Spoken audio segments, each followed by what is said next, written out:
Hey everybody, welcome to the episode. This video is about communism.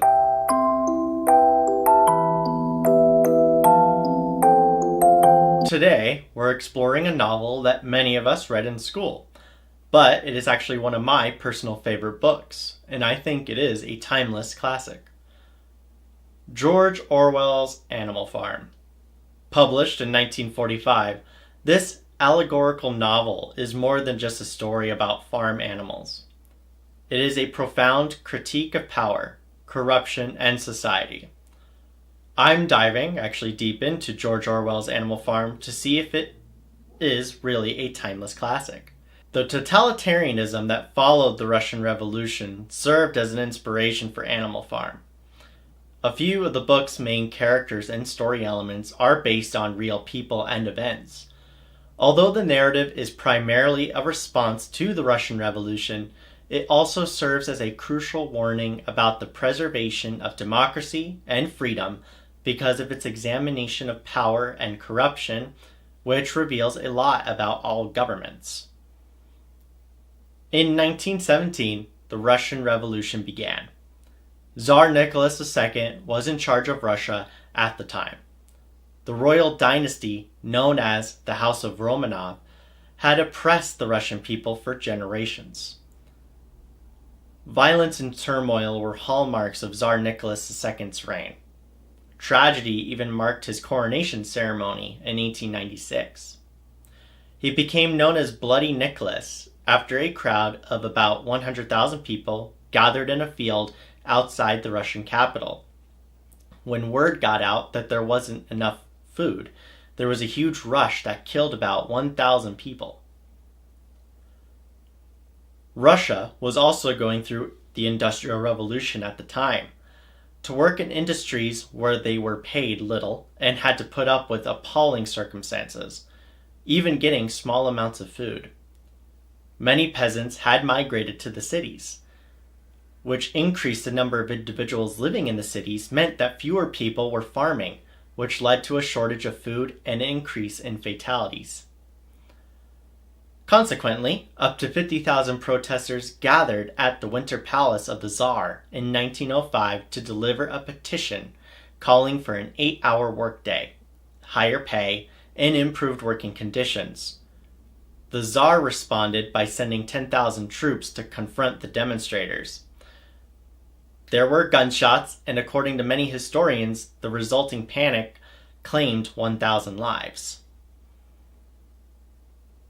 The nation was on the brink of disintegration. Following catastrophic losses in World War I, an estimated 1.7 million Russian soldiers lost their lives through the conflict.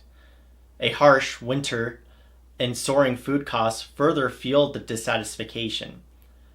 A provisional administration was established in 1917 when Tsar Nicholas abdicated the throne.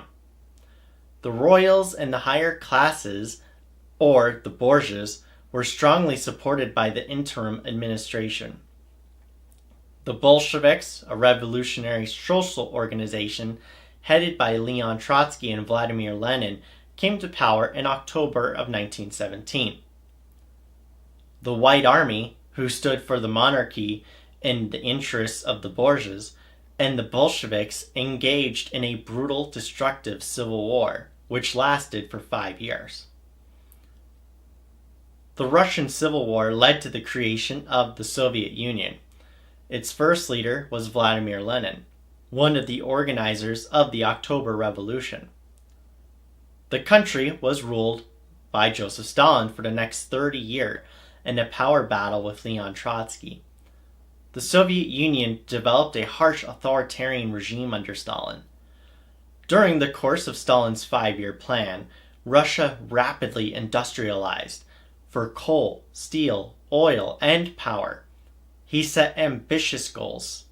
The government used more oppressive actions to boost output after factories that didn't fulfill their quotas. Stalin's treatment of political opponents was also brutal. After being banished, Leon Trotsky was killed in 1940 by assassination. In 1937 and 38, close to 1.2 million people were slaughtered during the Great Purge. Many were taken to gulags or labor camps where they were also eventually put to death. Stalin's well-known political rivals were tried and executed during the 1938 Moscow trials. Many of these individuals confessed to treasonous offenses after being threatened and tortured. This approach was greatly aided by the Russian secret police, or the NKVD. Propaganda was also employed to advance the Communist Party during Stalin's rule. The Soviet cause was propagated by books, newspapers, radios, movies, and artwork. But I bet you're wondering, how does all this deal with Animal Farm being a timeless classic? Well, what I just discussed and events individuals who take their form as the characters in Animal Farm. The events leading up to the revolution and those that follow its end with Stalin's takeover give the reader an educational lesson of history through a farm symbology. Orwell added these events to his book to educate those about Stalin and his oppressive regime, the long work hours, and killing many rivals. Here are just a few of the most prominent characters with their historical counterparts. The wise old pig, Old Major, is an obvious representation of German philosopher Karl Marx, who developed the idea of communism, the notion that the working class would eventually rise up and seize control, creating a classless society where wealth is shared. In the novel The Pig Snowball represents Leon Trotsky. Trotsky was a key figure in the Russian Revolution. After the death of Lenin, who was the leader of the party, there was a leadership struggle between Trotsky and Stalin. Defeated, Trotsky lived the rest of his life in exile, where, again, he was later assassinated. The pig Napoleon, the ruthless leader of Animal Farm, is clearly a representation of Joseph Stalin and his brutal leadership of the Soviet Union. In the book, Napoleon, much like Stalin, changed all the rules, forced long hours, and gave little food to his people. He used the words of Marx and Lenin to trap his people through intimidation. There are, of course, small characters, such as the vain mare Molly, who represents the Borgias' sympathetic ties to Tsar Nicholas II, Boxer, who represents the hard-working people of the Soviet Union, the Raven Moses, who stands in for the Russian Orthodox Church. Foxwood and Pinchfield represent Great Britain and Germany. Farmer Jones, the brutal drunk and incompetent owner of Manor Farm, is, of course, Tsar Nicholas II.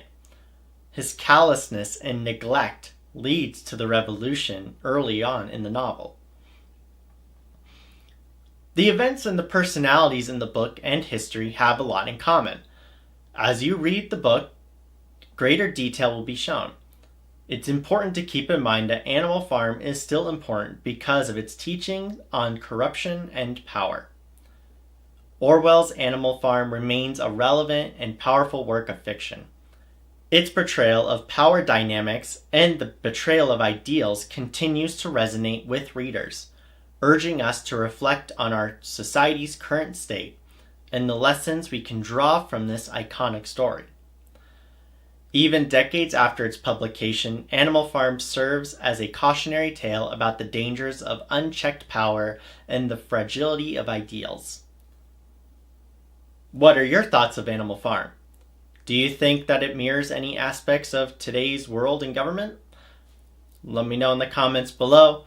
And if you did enjoy the video, be sure to check out my other content on similar themes.